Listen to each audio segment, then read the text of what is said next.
Hello, Bible readers. It is Friday, September 25th. We are reading from Numbers 31 and 32, and then we're finishing the fourth chapter of Luke and starting the fifth chapter.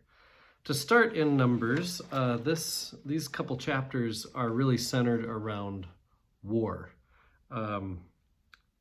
This whole book is violent. There's a lot of harsh things that Moses is saying specifically in these chapters.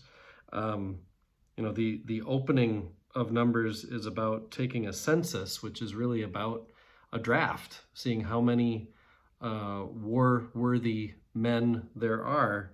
At one point, the march through the wilderness is seen as a military expedition, as they're making their way toward a holy land that needs to be conquered militarily. Each tribe represents a military division.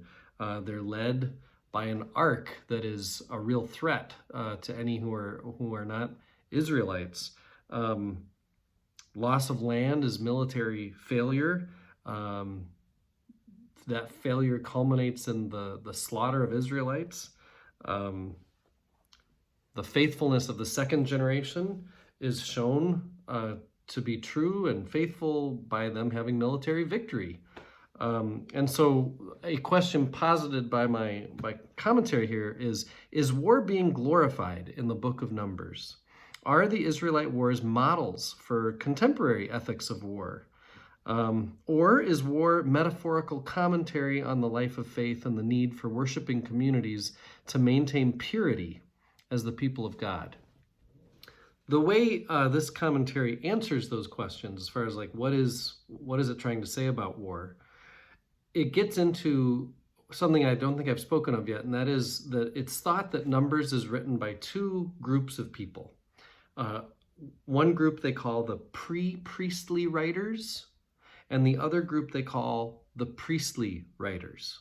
Makes sense? So pre-priestly and priestly. The pre-priestly writers, these are the people who envision war as divine judgment against a nation or for a nation. And so against nations that worship false gods, divine judgment for nations that God wants to see succeed and thrive. So that's the pre-priestly understanding of what war is for and where God stands in the midst of war. The priestly writers interpret war as a necessary evil. War maintains purity in a polluted world. I find this to be really compelling about how the priestly writers understand war.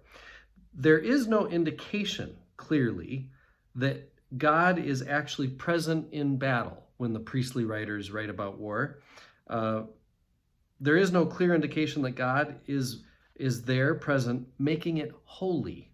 So as much as there's holy wars for pre-priestly writers, war does not seem in any way holy to the priestly writers.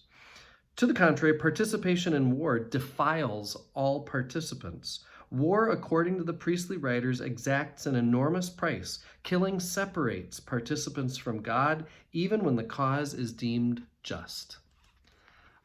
I think that's an interesting understanding of war, especially as we try to understand it in the 21st century. When we look at Luke, three kind of stories here. The first one is signs and wonders underline the prophetic authority that Jesus has. To be a prophet, you're going to heal mothers-in-law, for example. And so to say that Jesus is a prophet Messiah, as Luke is claiming, there's going to be healing stories. The second story, calling the disciples. It'll be interesting as we read Luke again to remember the disciples are going to come off more faithful in Luke, especially as compared to Mark. Peter is going to be elevated to really spokesperson of the disciples in a way that he's not even in Matthew.